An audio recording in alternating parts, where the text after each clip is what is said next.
welcome to Uptown Tonight. It is March 15th of 2023. A very, very nice day considering what's been happening in the past few weeks. I've been loving watching the snow just melt in front of me.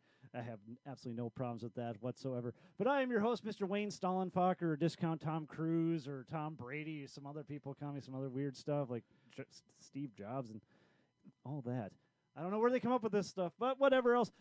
You can call me whatever you want. And today we finally have the man, the myth, the legend, Ozzy Osmundson is finally in studio. How you doing, Ozzy?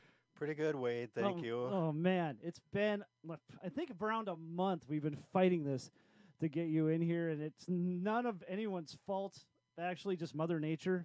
And Mother Nature needs an intervention real bad. So, it's just what happened and how it is. So we're going to be chatting on all about that tonight, and we are here. We are the Uptown Tonight Podcast here because we do believe a rising tide does raise all ships, and we are trying to do our part to raise the ships of the FM area's entertainers and entertainment people out there. So here we are. I'm going to talk about myself for a moment, and it's not going to be much of anything because the only thing I really did was Lake Agassiz Concert Band on Sunday, but I'll get into that in just a moment. It was just that it was an interesting evening or weekend for me on that part. And there's old Zebras. He don't look like that no more, but I saved Ozzy the Zebra experience by leaving him on the backyard. So he's seeing what he's done to the good old Sloth Child. Do we have there's Sloth Child a little bit on there. But he's besides the first Sloth Child being drug all through the backyard, second one is starting to get in that direction as well this week. So I digress. Here, let's get back to that. There's old ZBs, and then we got Cito. He's hanging on to old Junior there, and Junior helps us sell our Uptown merch. So next time we're in town, I believe is in 2 weeks, we're going to be at JC Chumley's. Come find us out there and get some Uptown merch. And then Zeman does say support our troops. I am a little biased since my son's in the military. Fort Carson in Colorado in the infantry there. So we do support our troops around here. But other than that, it's just me saying I was at the Lake Agassiz Wind Symphony, and there was this time was 4 of the main percussionists in the area: Dr. Johnson, Dr. Kenyon Williams, Dr. David P. Eiler, and Tom Christensen were doing a 4. How do you say that? It's not a concerto is one person, but it's a 4-person concerto and concert band with percussion, and it's just crazy, crazy stuff that's going on. But I get there, and I'm playing my one thing, and I have one mallet part, one stupid mallet part, and it has an exposed section at a few points, which I've usually, in my opinion, played fairly well until, the dress rehearsal, which was snowed out, and then we had to do it right beforehand. You ever have that dress rehearsal where there's that one part that everyone can hear, that you never really had a problem with, but then during dress rehearsal, you just bomb? That was me. So during the next hour and a half, all I was doing was just completely just noiding out in this stupid part. So I forgot to take photos or videos or anything about what we did this weekend. So that's my excuse. I'm sticking with it, and that's all I'm going to say about that. So we got to get to Ozzy. Ozzy's way more interesting than me. So Ozzy, how we doing? Pretty good. I don't know if I'm that interesting, but oh, I bet you are. Like I said, I've been talked to a few times by a bunch of people since we had to delay your introduction here. So well, thanks for having me. Oh, glad to have you on. Now, you've been brought up a few times. I've had your name in the system for quite a while, actually. I just finally, I won't say got around to it, but it's just there's so many people to get through, and you're finally here. So we finally get to hear the story of Ozzy. So Ozzy, what is your story? Well, been a drummer all my life. I suppose I've been attracted to all instruments when I was a little kid, but the drums especially delighted me, the sound of them, and then I was just enthralled by anything having to do with percussion. I remember setting up some 5-gallon gas cans in my grandpa's yard and playing those when I was about 5, and I had some farm implements like some discs set up for cymbals, some 5-gallon gas cans, and they all made different pitches, and I'd make a lot of noise out there. But I thought I was playing some beats. I listened to my mom records, and would try to imitate what I heard. And then any instrument I could lay my hands on, I would try to play. My grandpa had an accordion, and I found that in his closet and got that out and started playing that. And I could, figure out songs by ear. And pretty soon, I had to have accordion lessons. Did that for a couple of years, and that fella told my dad I had no future in playing music. So What? yeah. I'm not going to ask you to name the person, but what? Are you kidding me? Okay. And then in I suppose junior high, I wanted to try out for the band and play drums, but they already had too many drummers. I said, well, how about trumpet? I've heard that. They said, well, no, your lips are too big. How about trombone for you? Well, okay, I'll try that. But, we all know now that they were just trying to fill out their orchestra. Yep.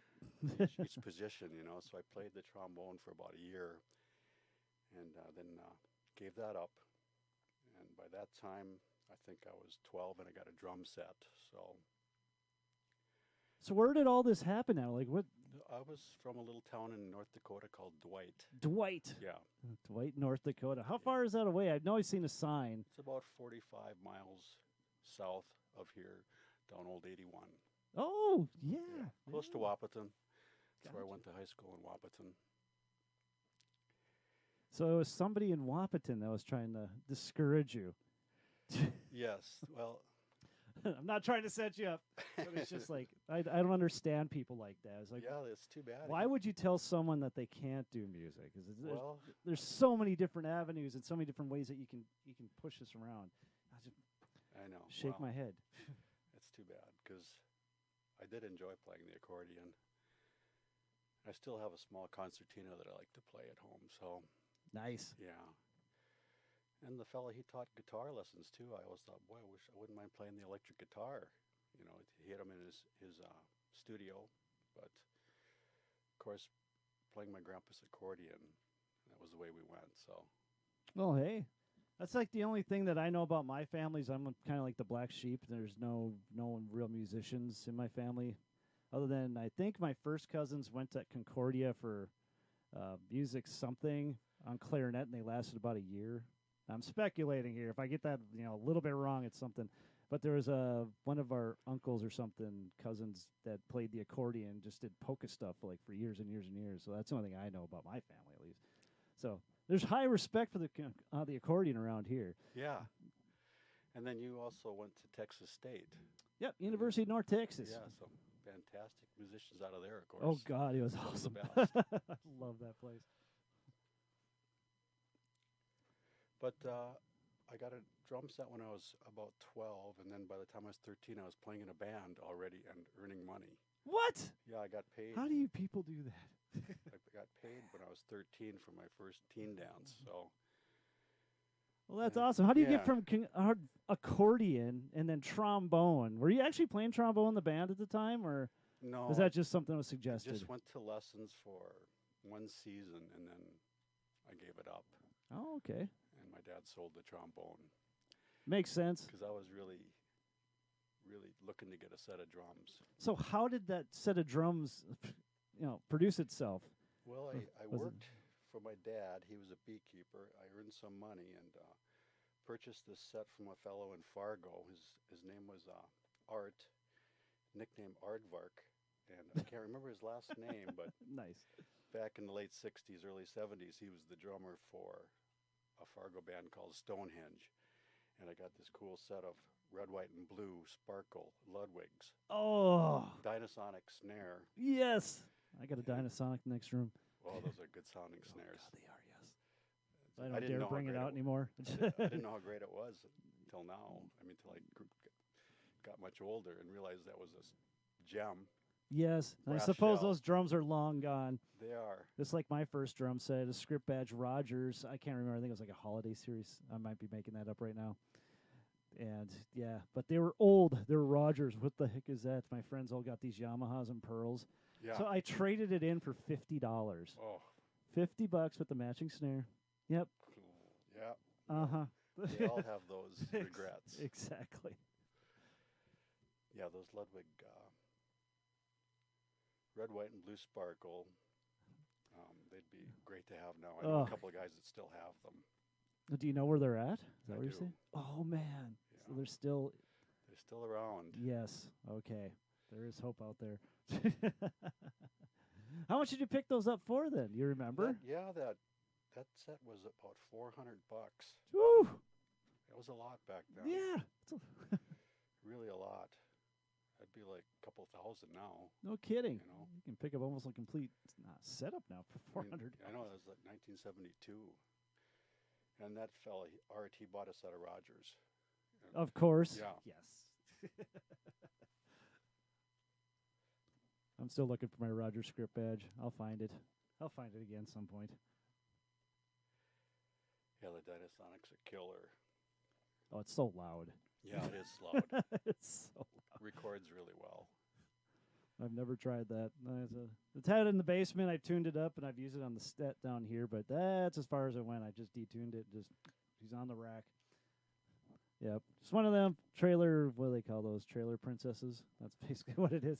Yeah, it had a complicated snare mechanism, but if you got it tuned right, it was sweet. Oh, you yes. know. Yeah. So cool. So you bought the drum set, and then you just had some friends that could Well, play some tunes, or how'd that actually happen? I hung out with some older guys, and one guy knew a guitar player, and he worked at a little store in Wapaton called Music City. So he took me in to meet him, and he was about 19, and I was 13. And it was Steve Watcha. He worked in the back fixing electronic equipment, and he was going to the science school, studying electronics. And he played an old Burgundy SG, Gibson SG. Nice. And he gave me a handful of record albums, Foghats, Skinnerd, Uriah Heep, Black Sabbath, Santana. And I took those records home and started listening and practicing along with all that. And then we got together. My neighbor, he was a couple years older than me, he played trombone, and I talked him into getting a bass guitar. Oh, nice. Yeah, so yes. that was easy to move to from playing trombone, you know. And so he got himself a bass and a Most Right amp, and we set up in his parents' basement and started practicing. And we started practicing some of those songs, Skinnerd, Uriah Heep, Deep Purple, Black Sabbath, and then we started writing originals. So you had all the major food groups, and then you go to the originals, which is great. Yeah, I used to love doing the original stuff Yeah, until I realized how much it paid. But, right. it is what it is. It's still fun to do. We'd walk upstairs to use the restroom or something, and his parents would have the TV on full blast, trying to watch MASH while we were downstairs 'Kay. rehearsing, you know.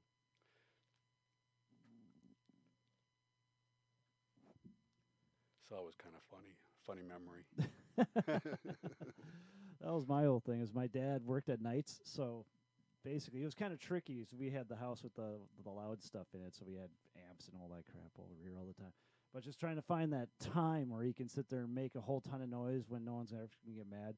My poor mother, she had to put up with all that all the time, and she didn't really have a way of saying no. Just It was wouldn't nice. listen. Yep. We had people that would, support us in that. Exactly. That rehearsal spot's key. Yeah. Key. So how'd that all happen then? You say you're working up a lot of tunes and some original stuff, and then you had your first gig, or did you have your first gig before that? I had my first gig before that with some kids in high school that were my classmates, and they were in the band, super talented guys. The keyboard player, singer, he became a pro. He became the director of music at McNally Smith in Minneapolis. Oh gosh, nice. He was really good in high school. He could play every instrument pretty well already. Oh, those guys.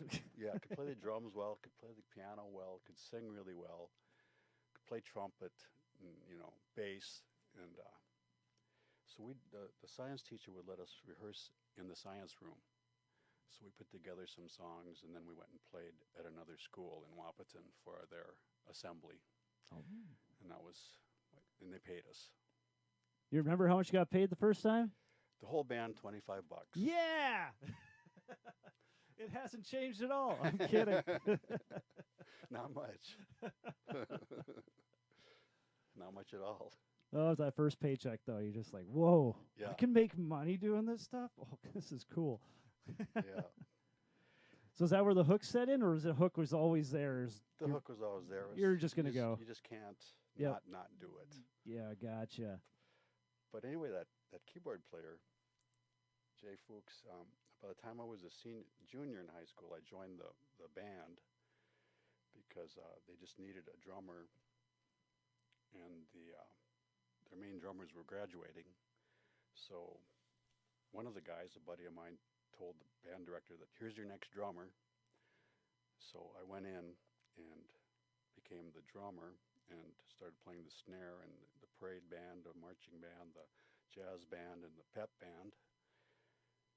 And there was one guy who was kind of my mentor who showed me the ropes for parade style drumming. Gotcha, yep. And then he graduated. Of course. Yeah. And then so I was the only snare drummer for a while then. And when we'd march, we'd enlist the other guy who was a good musician, Jay, to play the bass drum. And he had a lot of talent, so we'd get funky bass drum patterns happening. Sweet. Yeah. So, but we were the only drummers, you know. So we'd have to play the entire parade marching up and down the street in Wapaton. It was a good workout. Yeah, good practice for Yeah. you. That works the endurance up. It does. Oh, that's cool. So did you know how to read then back then, or is that just... I got basic reading skills from playing the accordion and then the trombone a little bit. And then the mentor I had when I was a junior, he taught me the rhythm notation and how to follow that. Oh, excellent. So that helped a lot. I'm not a great reader, but I have to take something home for the night and study it. Yeah, none of us are. Yeah. I can't really sit down and read through a complex chart and play it. Yeah, but still, you had to figure it out. Now, did you have to actually, like, the next generation coming up, did you have to show them what was going to be happening, or? There were a couple of guys that stood next to me in the drum line in the back there and watched and paid attention, I hope. Yeah. So, I don't know. I always found that, at least when I started kind of teaching on my own, it was just that trying to figure out what I was doing and then turning that around and being able to present it to somebody else. That was where the education came in. I was like, oh my gosh. So this is Right. how it actually works. I'm not going to say it was just instantaneous. You just figured it out and that's how it went. But it was, just trying to figure out, like, how does this actually work? And then explain it to somebody else. And then also you realize even more how you're playing or your approach to it is. And then things just get better on that. So, my own little rant on that. But I don't know, did you experience anything that's similar to that? yes, I did have 3 young students for a while I was trying to teach the set to. And, yeah, you learn a lot about yourself. Yes. Yeah, and it's really useful, you know. And it was kind of fun, but I didn't do it for long. Maybe a couple of years. I taught 3 youngsters how to play, kind of rock beats and a little bit of brushes, how to swing and shuffle. And one of them, a gal, she got quite good and played in a little band with her sister. Nice. Yeah, and they were good. They were doing Taylor Swift and stuff like that. Cool. Yeah. So that's always fun. You're passing off the torch. Yeah. So all that knowledge that you acquired is now going to be off into the ether. That's the romantic way I like to think about it. Yeah. Yeah, it was fun. But I gave that up. It was time consuming, and I had day jobs and Yep. night jobs. And It does get stressful. yeah. As much as it just looks like fun, I just got to show them what I know. It's like, nah, it's more than that. And you do that. You do that, don't you? You teach drumline and stuff. Yeah, I teach drumline at Moorhead High, and then I sub for bands in Fargo, and then I was playing the weekends too. So Cool. whole lots of music, whole lots of materials. Yeah, I'm not complaining. I'll just say that I'm not complaining. How my life ended up here. So, and then I get to talk to people like you, Ozzy. This is cool. This is extremely cool. So you started with that band, and then Let's just move on with the band stuff. Yeah. Well, Like, what years would these be? Maybe Well, that's the that- best way to start. that was about 19. Let's see. I made some notes here because that was around 1973 to 75, and then 1977 I started playing with a band called Icarus. And that was with Greg Wolin and Steve Lupke and Steve Wacha. And now I'm back together with Greg Wolin, and we recorded an album. Started working on it during COVID, and recorded it and released it in July of 2021. All original stuff. And well, I got a lot of bands in between then. The high school band was called Icarus, and that was with Greg. And, Okay. Then And that was in the late 70s? late 70s, 77. We went our separate directions. We both played for a living most of our lives. I probably played for a living for about 27, 28 years. Nice. Yeah, somehow managed to make a living at it. I moved down to Minneapolis and played with kind of a new wave band called the Nitro Brothers. And before that, there was a punk band called Alias in Fargo. And we were probably Fargo's first punk band. We were doing Breaking stuff. new ground. Yeah. Yep. Everybody, we thought we were going to be, other musicians thought we were going to be the laughing stock of Fargo, but because punk was so new. Yeah. But we had our loyal followers, and the band was really good. That was called Alias. The singer was exceptionally good.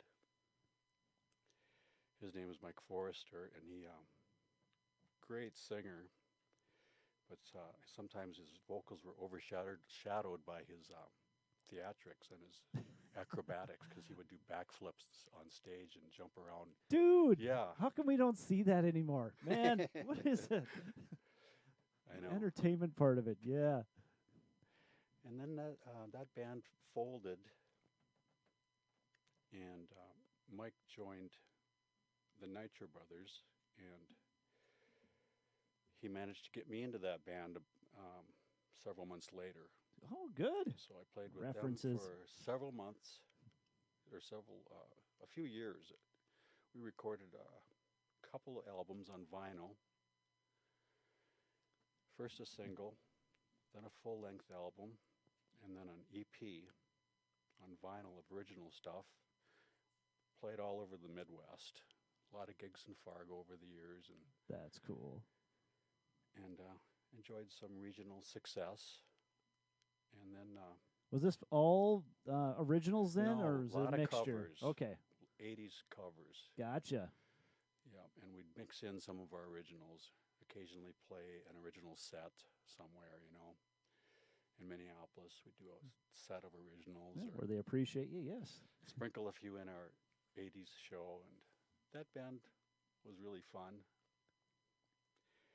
And then we finally went out of business. We had some changes and lost a little bit of our chemistry. So we took some time off, and everybody got day jobs for a little while. And then we said, let's get back together and play 50s and 60s music for fun. There Just you so we go. can go out on weekends and have some Yeah, fun. why not? And that band got real successful. Oh, really? Mike Mikulski had a vision for it, and it was costumes, vintage gear. Nice. So Yeah. doing up the entire theatrical Yeah. part of it as well. Yeah, That's so it cool. became a show band, choreography. And pretty soon, we worked and worked on that, and pretty soon, we had 5 years of building that, and then we had 10 years of riding kind of high in the middle. The band was together about 20 years. So 5 years building, 10 years Fat City, and then 5 years going down the tubes again, because we started having member changes Of course. and losing our chemistry and things changing. It's hard to get along with the same guys for 20 years. Yeah. So things happen. Mm-hmm. And People are Still people. love everybody like brothers, and we went through members, and especially bass players. Went through a lot of bass players. Them pesky bass players. You always heard about the drummers too. It's like you can never find a drummer that will just stay around. I always stay around. Yeah, I'm always one of the last guys standing. I'd like to feel I'm the same way, but That's why like to feel. we got all the gear because we were the last guy. Yep, We got all these old PA things on, lights all over. that's the truth right there. Oh. Couldn't tell in my basement, but yeah, I purged this thing quite a bit over COVID. But it's still packed full of fun. So Yeah, I sold about 10 or 12 mic stands in a yard sale a couple summers ago. Oh, wow. Because it's just collecting all this gear from every band that goes out of business. yep. No, that is awesome. So let's get to some of your photos while we're sitting here doing this stuff. Not that one. Right here. That's a picture of a gig with Greg Woolen and my buddies. The guy in the middle there with the Gatorade in his hand, that's Steve Wacha. And he was in my very first band, Icarus. That's and, it. and Pariah. He was the guy with the SG who I met at Music City. And he was electronics guy. Very cool. In the back room. And, well, he played bass for Icarus and would repair our gear, made a lot of our cords and cables and snakes and things like that. Nice. And he went on to be, in that field and was the sound man for Mike and the Monsters. Okay. I was talking to Michael James Band. Michael James Band. Oh, okay. Yeah. And he mixed our album, the CD I gave you, Greg Woolen and my buddies. He mixed it. And so we're back together again after all these years. He retired and moved back to North Dakota. The guy on the left there, that's Wally Warhol. He played trumpet on the album, and he also plays trumpet in the band Motu. He's the band leader of Motu. He plays trumpet and steel drums, steel pan. So we get that authentic island sound. Because in Motu we do island music. So you actually have steel pans in there too. Wally plays it. Tenor pans. Beautiful. He plays it real well, and gives us that sound. He got his steel drum from Trinidad. Went all the way to the source. Very, very cool. Oh my God. Handmade in Trinidad. Nice. So it's one of a kind. And so we play it in the summer. We do a lot of Bob Marley and Jimmy Buffett, and then we do all covers, a few originals, mostly covers, and kind of give it an island feel. And, we'll do popular covers, jazz, we'll do some jazz, we can do reggae, it's Americana, some rock and roll, mix it up depending on the gig, Exactly. No, it just sounds nice and fresh. Oh man, that'd be fun to watch. Well, he's been around a long time. I'm the young guy in the band. He's the trumpet player on the Crow album that has Evil Woman. Oh really? Yeah, Evil Woman, Don't Play Those Games With Me. He's the trumpet guy on that album. He's not given any credit on the album, but it's him on there, and on that song and others on that album. But he was in the original Island Time, and then branched off and started his own island band, Motu. So they've been together a while. I've been in the band about 5 years. And it's about as far away from the islands as you can get. Yeah. That's my buddy John Ziegler. He has a studio in his basement down in Minneapolis, and he was in the Nitro Brothers. He was the bass player. Oh. Yeah, he's got a nice state-of-the-art studio in the basement. He lives with Mike Mikulski, who is also one of the founders of the Nitro Brothers, and also in the band, the Fantastic Convertibles. and we were partners for a lot of years. Man, these names are awesome. That's my little Slingerland kit that I've been playing lately. Not quite that tricolor sparkle, but you know. No. Root beer sparkle. These are root beer sparkle. They're kind of rare too. But I got those during the 80s, and I didn't really want them. My bass playing buddy said, "Hey, my buddy's got these Slingerlands for sale. They're from the 60s. These 68 Slingerlands." "No, I don't need them," I said. I've got a couple of drum sets already. But then I get on the bus the next week, and there they are in my bunk. Oh, nice. And I said, "Well, okay." And my buddy said, "I paid $125 for them." Oh, my. Yeah. I said, "Well, okay. That's 80s. I'll keep them." And, it took a while before I took them out on the road, but when we put the 50s and 60s show together, they were perfect for the period of music, and the look. And my son's looking for a set of Slingerlands. But, yeah, trying to find something that's in a reasonable range nowadays. Yeah.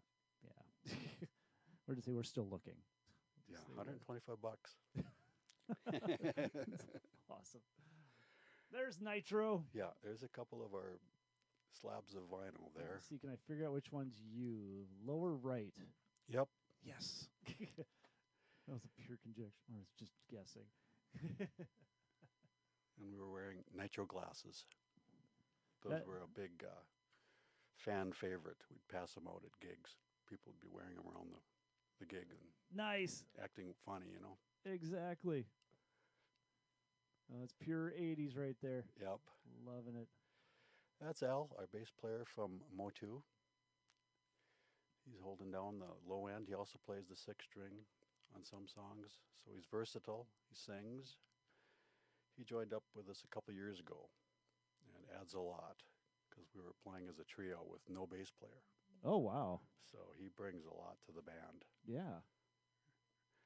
Bring in that dimension. Yeah, really happy to have him. There's the trumpet. Wally on the trumpet.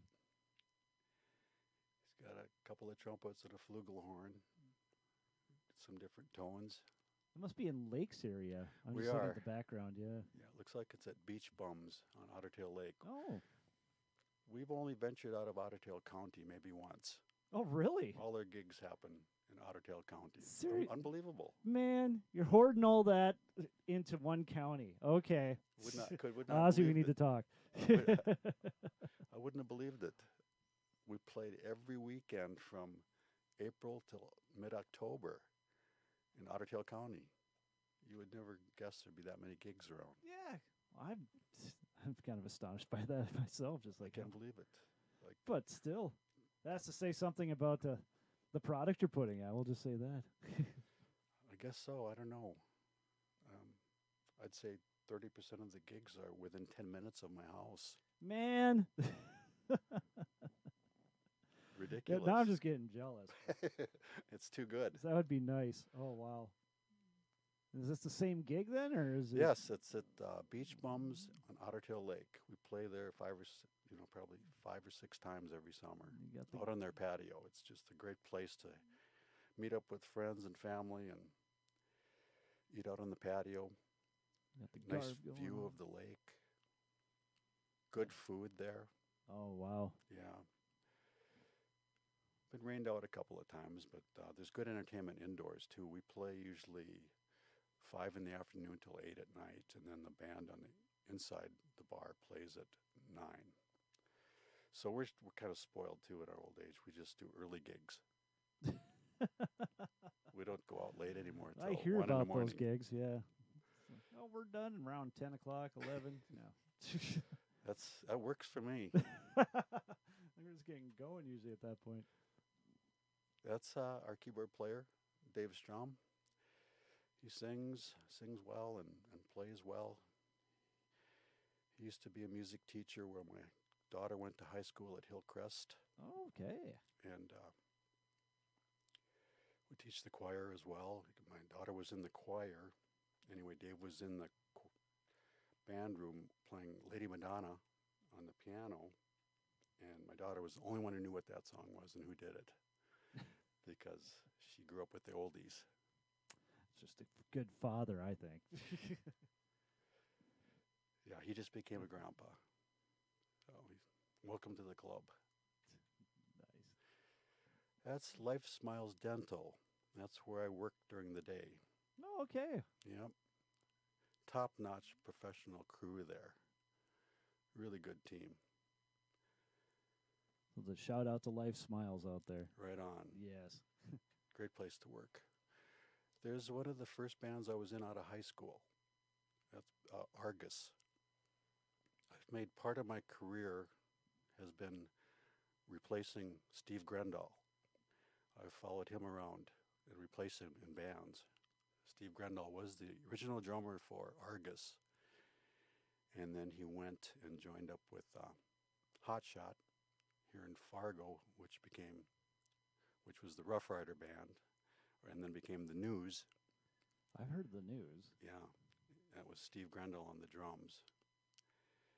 And so I played with Argus for about a year, and then they folded. The guy on the right there with the blonde hair, that's John Hegland. He's the father to Lars Hegland, the guitar player for the There we Tripwire. go. Now I'm making connections. Yeah. Yeah. Yep, Lars is talking about that. Yeah. And then we folded, and then about a year later, John called me and asked if I wanted to join the first punk band in Fargo, which was Alias. That had to have been so much fun. It was. We all cut our hair off and started wearing skinny, straight jeans. Oh. And everybody thought, look at those guys. Yes, playing the Ridiculous. part at the same time. Yes.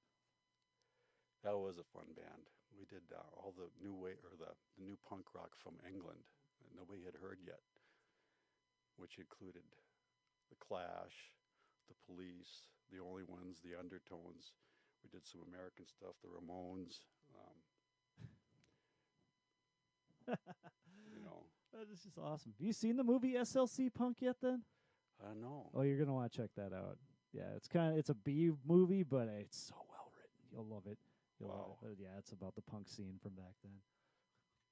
But in Salt Lake City, of course. There's a picture of Alias, and there's John Hegland on the right. See how Lars resembles him? Yes, I do. And Lars even plays the same equipment, kind of. John played like a 1957 Flying V Burgundy through an orange amp, and it was just ripping loud and this crunchy.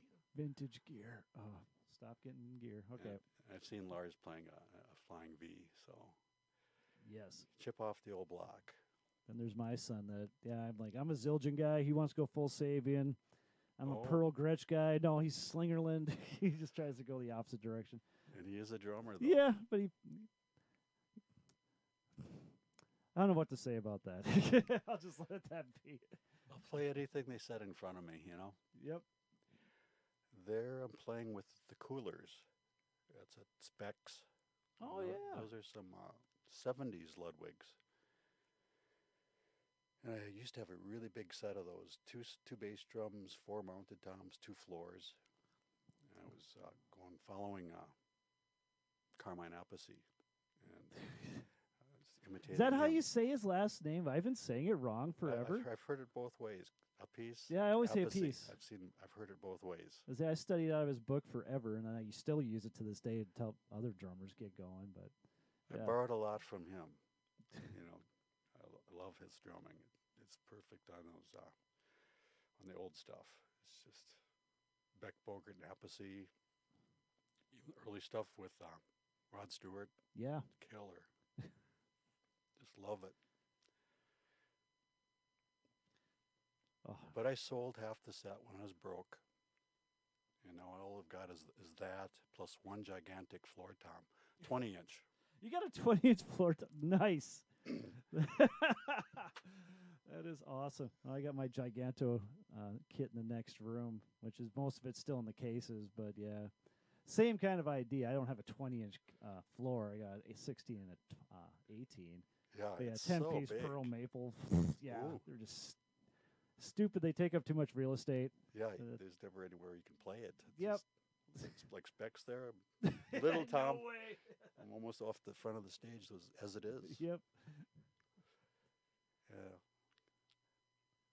Coolers was fun. I replaced Steve Grandal in that band as well. Oh, wow. Okay. Yep.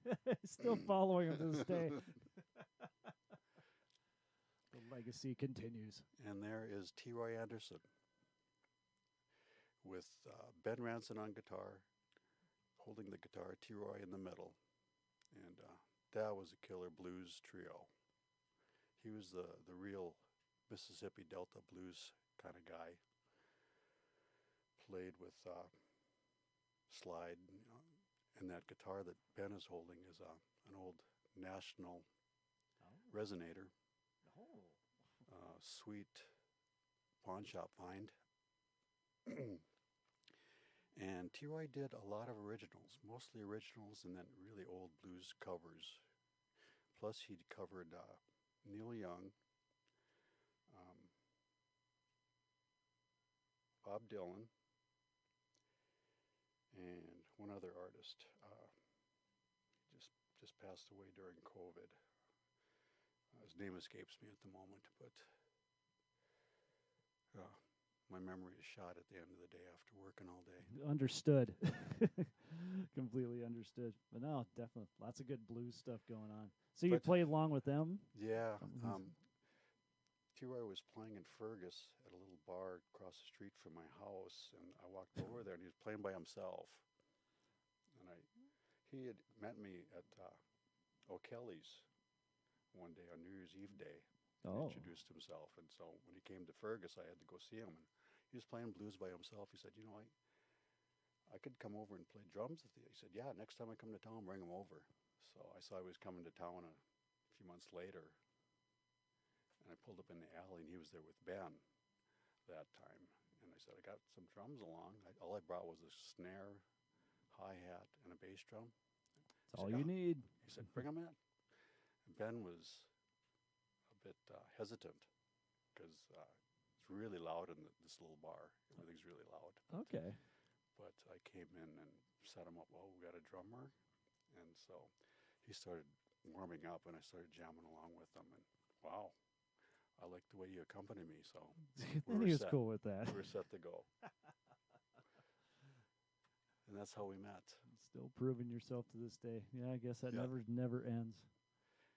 But unfortunately, T. Roy, he passed away a couple of years ago. Let's see, July 3rd, Ooh. 2021. Yeah, it was terribly sudden. Condolences to that. Yeah. There's my buddies from the Nitro Brothers and also Fantastic Convertibles. Mike and Nick Mikulski, brothers from the Devil's Lake, North Dakota, the founders of the bands, those two bands, and I was partners with them at one time. I don't know what they're up to at this particular. It's just amazing where everyone comes from. And Yeah. just all of a sudden, it usually ends up being in Fargo, which I understand, but it's just amazing where it's like there's not a lot that just kind of spawned out of Fargo. It's usually just all these small towns, and they just conglomerate in Fargo. Exactly. So. There were a lot of places to play in Fargo back then, and you could play for a week at a time.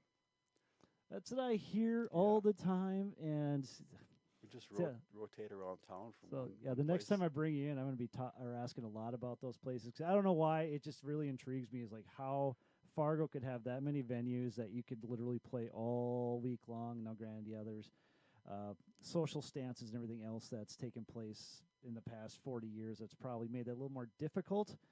But why can't we bring this back? What needs to actually have to happen again? That's what goes through my head almost every day. Yeah, it's on crazy. that. Is like there's no reason why this still isn't working the way it is, other than that you can stare into a little screen that's right in front of you. But that I can't see how that can be, worthwhile after a while. It's weird. Yeah. You'd be in there from Monday through Saturday, and then you'd have Sunday off, and then you'd move to a different place in town and play for a week there. And people would be out every night. You're in the golden ages. That's all I can think of. Yeah, and boy. And I keep thinking of doing a segment of like finding the places that are defunct now, and then just like going to that where physically what the place used to be, and probably find some history on it. But that's a whole other story. I'll this is about you, Ozzy. There's Let's keep Alias going. again. The taller fellow, Pat Steenerson, was the bass player, and I like to call him Patterns because he loved patterns on the bass. Ah, Yeah, he just played patterns, and I'd jump in and play a beat into it. Mike Forrester on the right, in the lower there, he was the guy that did backflips and was just insanely good singer. He'd do crazy The acrobatics. He would jump up, hit a really high vertical jump, and go right up into the ceiling and right through the ceiling tiles and hang up there from the water pipes and whoops. during the guitar solo, and then he'd pop out when it was time to sing. Sometimes hanging upside down singing. Just crazy stuff like that. Dude, if they had cameras back in those days, I could handle it. Oh, that'd be so much fun to see. I just love how you guys are all trying to give the dead eyes. There's Greg Willen and my buddies. That's as a trio, and we're playing at a lake that was during COVID, and we'd set up on people's decks in their backyard at the lake and play out over the lake. People would come up in their pontoons and listen.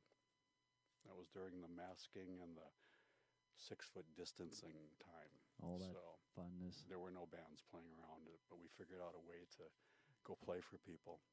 And we had been working on an album Good for you. at that time. People were loving it. Yeah. Out on their pontoons. It was really cool. Get starved from that stuff like that. Ooh, that's pretty. Yeah. Yama dog. Yep. Am I Some right? maple Yamahas. The house drums. It was the back line that was there at the Fargo Blues Festival. Aha. Yeah, I was playing there with T-Roy. Opening up the show on a Friday. I'm just over here nodding my head. Yes. Yeah, they were nice sounding drums. Beautiful. Yeah, I broke the snare drum on Good. the first song. It was my old Rogers snare I was using. Oh. Blew the wires off the bottom, and Oh. right between songs, I'm going, "What? We Hang go- on, I got to change the snare." And then the drummer from the next band, Heart and Soul, good guy, he handed me a spare snare just right there. between songs. I hit it on within 30 seconds. We were up and running again. I was The community So- of Fargo's musicians. Yes. really appreciated that. Yeah. That is awesome. Oh, man. There's a picture of Motu at Stella's in Battle Lake. Okay. Beautiful. I don't recognize that stage at all, Yeah. so never been there. Ryan Carlson, the owner, is a musician, and he designed that room for bands because he's a player himself. Nice. Tore out the ceiling, put in a balcony, so there's seating up there too. High Yeah. ceilings, yes. Great place to play in the summer. Yeah, well, any time of year. He's open all year round. And there's Motu. Motu. I love the logo. It's just so organic. Yeah. Man. Yep. Because first when I saw that, I was like Masters of the Universe, because, all nostalgia stuff I got back here. Oh, you can't see the He-Man. It's behind the poster, but Yep. I've seen that. that was the first thing I thought of. And just like, what is this? And then you were explaining where the name came from. How'd that go again? Yeah, we do joke about Masters of the Universe, but there's also some audio software called Motu. Our definition is an island, or an islet. It's a very small island that occur in the Pacific and the Caribbean, and they're usually from volcanic activity. There's usually the finest sand and a lagoon within a Motu, and there's really fine sand within those, and there's quite a few of them in the Caribbean and the Pacific. So it's an island, So probably just the place you'd want to be. Yeah, Unless the volcano was doing something. it's a funny name, but that's our definition. It's an island vibe. I like that. I really do. There's Mike Maxon sitting with Buddy Guy. Mike Maxon, he was the sound man for the Nitro Brothers and the the Fantastic Convertibles. He's another guy from Devil's Lake, North Dakota. And at one point during the convertibles, he said, I'm going to quit, guys. I'm going to sell real estate. And so he did that for about a year. And then he came and said, I'm going to move to Nashville and get my CDL and drive tour buses. So he moved out there. As I give the inquisitive And look. the next thing you know, he's running sound for Susie Tedeschi. And they came to Minneapolis. And that's where I saw him playing there at the fair. That was his first jump into the big league. And so, yeah, he played with, ran sound for several artists, and then now he ended up with Buddy Guy, his sound man and road manager for probably 12 to 15 years now. That's interesting. He went up and made his own opportunities. Yeah. Yeah. Because he drove our bus for many years and managed our bands. So he's got that North Dakota work ethic, you know. Then infuse it down south, yes. There's a sound man from Fargo here, Jerry Steffen, and he and I are sitting there on a cruise ship there we played on. Looks like it must be our night off, or maybe we're between sets there, but we're sitting in one of the booths in a little bar up on the top deck. And Jerry runs sound for various bands around Fargo. But we ended up playing on this cruise ship a couple months every winter for about 10 years. So that was kind of a sweet gig. 10 years? Yeah, every I'm writing winter notes down here. we'd go out there on that ship, the same ship. So we got to know a lot of people on that ship. And that was a nice gig. We fell into with our show band, the 50s and 60s show band. Fantastic Convertibles were perfect for that ship because it was kind of a 50s and 60s cruise theme on there. The innocence and everything else, but it's still a lot of fun. Oh, and you gave me that. Yep, that's the album Right we here. released. Right there. Yes, thank you so much for that, Ozzy. Of course, glad to do it. That I was was, beautiful. Sorry I didn't get to meet your dog there. I'm a dog lover, so. No, yeah, he's fun. He's 2 years old, just a little over 2 years old, over 100 pounds, and a pure fury. So you can see what he did to old Sloth Child here. Not saying that's what he would do to you, but I'm saying that that's the energy he's been putting out. I bet that was funny. Oh, it's I thought it was funny watching him, but I was just like, come on, it just got this guy. That's probably funnier than throwing stuff off the garage. Watching your dog destroy things. Oh yeah, but then it turns into an OnlyFans type of situation. But I digress. Then here's this picture. I just like the look on your face there. It's just like, something you're funny. satisfied and you're happy, but like, what's this all about? Is it before, after? Must be after something. Something funny was going on. I was playing with Cat Sank Trio there, and I was playing a cajon, and that was a gig up in Thief River Falls. And a nice showcase in a music store. A beautiful music store owned by Joel Kezar Music in Thief River Falls. And he has a stage in there. You can see there's a drum set up behind me there, and rig for other musicians, so he'll have full bands playing in there. But we went up there and just played our little trio stuff, acoustic, and the guitarist Terry Rude, friends with Joel Kezar, and the owner of that store, and that was a fun gig. Somebody took some good pictures, I guess. They did. There's my buddy John Ziegler again in his studio in the basement of Mike Mikulski's house. All the Star Trek-y type things. Yes. We used to rehearse in that basement and jam down there, and then John moved in and just created a state-of-the-art studio in there. It's unbelievable what he did with that room. So I'm assuming you recorded down there too. Only once. Only once? I mean, I had moved away by then, and I went down once and recorded a bunch of original stuff for an album for Paul Burgeon, and it never saw the light of day. So Oh. that was about 4 years ago. It still has time. It does. It's in a can somewhere. It's a chance to get out. And there's Oh, a that must be the picture- cruise ship.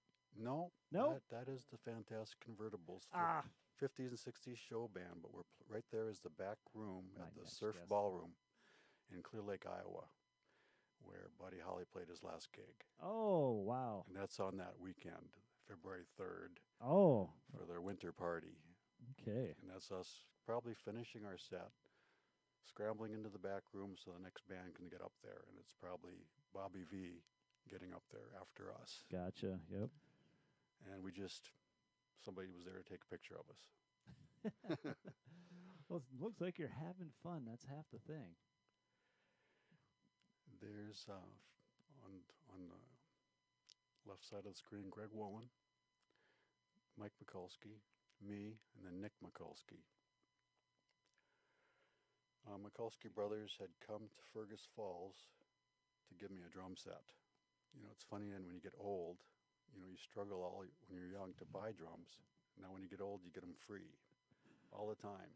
I just have my head hanging laughing. I've heard this before in the 80s where the rock bands would come through and they'd be like, yeah, when you're sitting there struggling and you don't have any money and you're sitting there just trying to get whatever you can get. And then when you have all the money that you need and you can buy whatever you want, then everyone just starts handing you everything. Yeah. And Greg was there too. And we had pizza and they brought over a drum set for me that belonged to a really dear friend of ours who had passed away. And oh, again, sorry to hear that. yeah, his wife wanted me to have some of his drums. And Mike and Nick have the other half of the set. It was a huge double bass, 4-mounted toms, 2 floors, set of tamas. So they gave me half, the really huge ones, gigantic toms and Power toms. and Art Stars. There we go. Yeah, the I Art was trying Stars to from the think of what they 80s. would be. The kind that Simon Phillips played during the 80s. Oh, nice. And so they're sitting down in my shed, and along with about 3 drum sets in my basement, and a set out in my car, and It is what it is. I can't lift them anymore. Oh. Those big drums. I have to. I for a couple of years I played the little Questloves Okay. with Mo too. They're just tiny and really easy to move around, and they don't take up any space. Giving me ideas. They sound good. But then I recorded our album with those old Slingerlands, and they sounded so good that I'm going to haul these out this summer, and now I've had them out for 2 summers. And they sound just killer. And that bass drum's light as a feather. It's like I have snare drums heavier than that bass drum. Mm. Do you think that was from, because I've noticed this too, from the more of the vintage stuff. Do you think it's from the wood drying out, or is it just like the manufacturing, how they did it back then? And we just didn't notice that they're making them so beefy these days that the old ones just The feel shells light. are thin. Yeah. For one thing, the really thin shells on those old Slingerlands. And maybe the wood's drying out, but That makes them sound better. bass drum's so light. Yeah, they do resonate and have a good tone. I mean, my Ludwigs and those Tamas are twice as thick. Oh, yeah. The shells, and then the hardware is really heavy, and I can barely lift the bass drum, anymore in my old age. You're not getting old. Ooh, Vista Lights. Speaking of big, there's some 26-inch bass drums on that kit. 2 26-inch bass drums.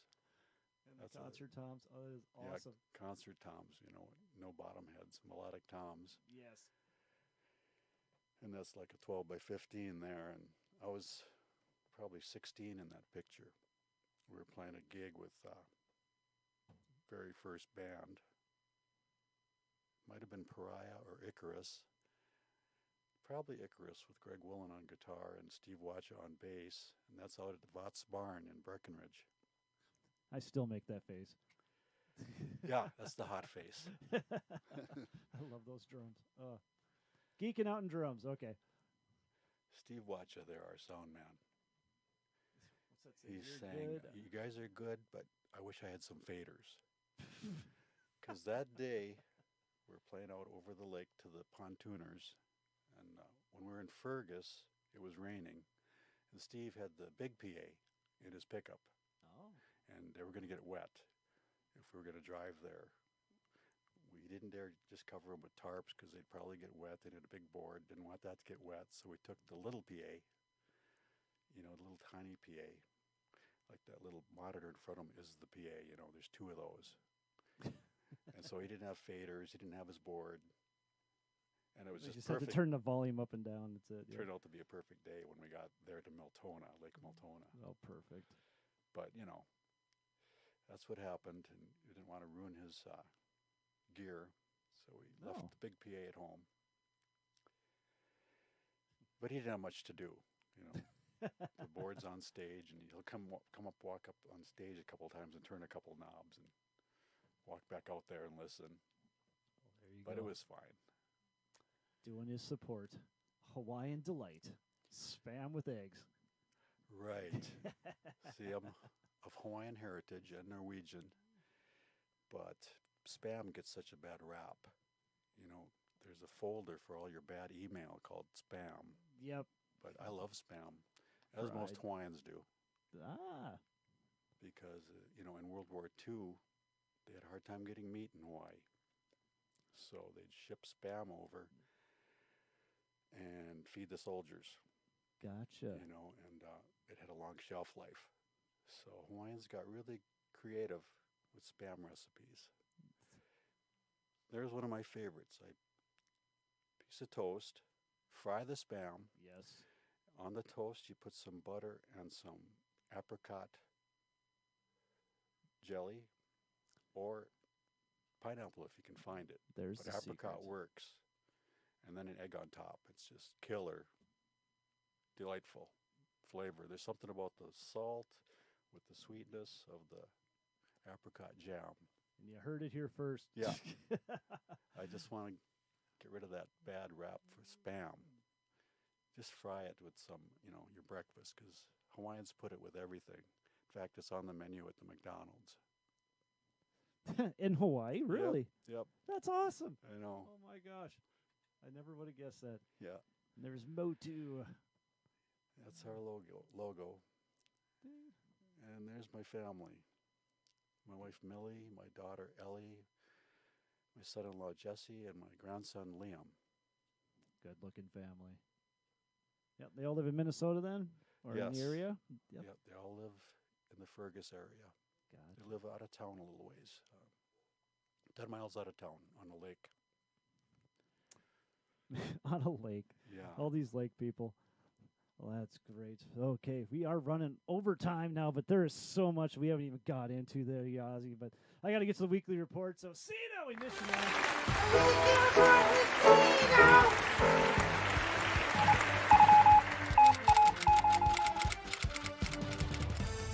All right, we're out of town at the O and Mine now. We got Miles Bar coming to Sweet Dreams Friday and Saturday, 7 at the Leffington Brewing Company in Bismarck, Mandan area, our favorite brewing company. We have Phil McMahon on Thursday the 16th. General and Lost Protocol on Saturday night. At the historic Holmes Theater in Detroit Lakes, we got Michael Monroe Trio. Be out there. I can't remember what they're tributing to, but they have some tribute thing that's happening there. On Friday the 17th, Cattleman Lisbon, we have the Whiskey Creek Band hitting the stage on Saturday the 18th. Downtown Dempsey's, we have open mic night with Gina Powers, I believe. I'm not entirely sure who's hosting it, but I'm hoping it's Gina Powers on Thursday. And then Posheen and the Croc Dusters on Friday. And Posheen again on Saturday. It's that Leprechaun Day, isn't it? I think so. All right, so we got the aquarium. There's nothing going on at the aquarium this weekend that I could find, which I found that very, very bizarre. Even through the COVID stuff, the aquarium had stuff going on. The Troll Lounge, we have Red River Valley Concert Band will be there tomorrow night, and Big and Hungry on Friday. Tucker will be hitting the stage on Saturday. At the Alibi Lounge, open mic night tomorrow. We'll hit that up. That's at 6 to 10. 7 to 10, I'm sorry. We have another M&J Saloon. We got Ditching Delmer from Friday and Saturday. And then Murphy's Pub, Brianna Hebling's band will be out there on this Friday the 17th. Downtown at Front Street, we got open mic night with Travis Niros next Monday the 20th. At the Cellar, we have open mic with Mark Wade Belcher. So if you're looking to get your 2 minutes going on for everything else for your stand-up, tonight is the night to be doing that. So head on out to the Cellar. We got Side Street Jazz Night on Monday. Specs Twice as Hard hits the stage on Friday and Saturday, 17th, 18th. Jasper Hotel residency down there's the North Skies tomorrow night, the 16th. And then they'll be there all week, or all month-long, not week-long. 42nd Street Delta, we have Kathy Brecken, the 42nd Street Jazz Band tomorrow, and then Trio Soul will be hitting the stage again on Friday. I'm believing, because they played their last week on Friday again, so I'm not sure if they got canceled and got rescheduled, or if they're just going to be that thing on Friday. That'd be really cool if there was. And we got the Deadbeats on Saturday the 18th, downtown Acoustic Corner. Tonight, the FM Writers Round happening at Murphy's Pub right now as we speak. That's only a couple blocks from here. And then we got Thursday, March 16th, we have Matt Ockery at the Midtown Tavern. Friday, March 17th, we have Mick Klein at the Piggy Barbecue. That's a new venue for us. And then Michael Pink at the Unwind. Wayne J. MacArthur is going to be at the Silver Spike. And Good Morning Bedlam, another new artist, will be out at the Junkyard Brewing Company. Well, looks like they're firing things back up again. So good job, Junkyard. Keep it going. Saturday, March 18th, we have Michael Pink again at West Fargo VFW. And then Matt Ockery on this weekend at the Swing Barrel. And then we're going uptown. We got Windbreak. We got Rains on Thursday and Saturday, not Friday, but Thursday and Saturday. And Junk FM. Not sure who these people are. Friday the 17th. It's good to see them up there. South Palm Poorhouse, Grand Forks. We have Rains on Friday, and then Semi-Charmed Heroes hitting the stage on Saturday. Sanctuary Event Center. We got Time Bomb Pro Wrestling. So I just had to put that in there. I always love that kind of amateur pro wrestling type thing. It'd be fun to go watch. And then Friday the 17th, Amy Grant's at the Fargo Theater. So that's all we got for this week's Weekend Report. So back to Ozzy. And let's find out what Ozzy has coming up here in the next few things that's happening. Well, I recorded 3 new original songs with Greg Woolen and my buddies. We started working on those back in November, and things got too busy in December, so we developed those throughout January and recorded the drum tracks for those. And Greg's been finishing up on those, and they're close to ready to be mixed. Nice. And, those will be released on our Facebook page, and they'll be on YouTube soon. 3 originals there, and I got together for a meeting with the Motu fellows, and we talked about what we're going to do this summer. And so far, we've got about 10 jobs on the calendar, and stuff will start coming in. I know that every weekend we'll fill in unless we decide not to play some weekends, and we'll probably pick a couple of weekends where we want to be with our families or something and not play. So that's good as well. And we picked out about 6 new covers to do, and who's going to sing them, who's going to play this and that, and we'll get together for our 2 or 3 rehearsals and try to hammer those out, and then maybe review some other stuff that we think might need some polishing. Just knocking the dust off, yeah. Yeah, and then we'll be out there playing the summer shows and watching for whatever comes in. Excellent. There'll be some private parties, a few lake patio gigs, and maybe a couple of corporate deals if we're lucky. Yes, and we'll have all that stuff with websites and Facebook pages and all that stuff will be linked down below for that as well. So please check on all that. So anything left for the good of the order before we get to some destruction here? We need a little juvenile destruction in our lives. Yeah, we do have Facebook pages for Motu and for Greg Woolen and my buddies. Just look for those. Definitely. And again, they'll be linked right down below. But, we got to get to some juvenile destruction here. For sure. Here is this week's Off the Roof. Well recycled.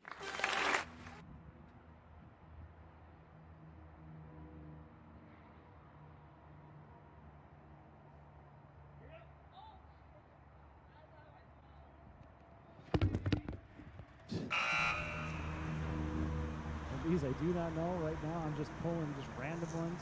Simply because the driveway does not look like that anymore.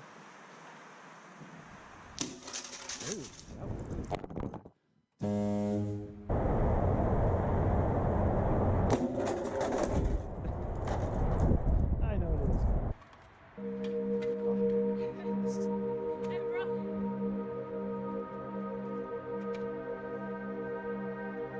That's my daughter helping me out.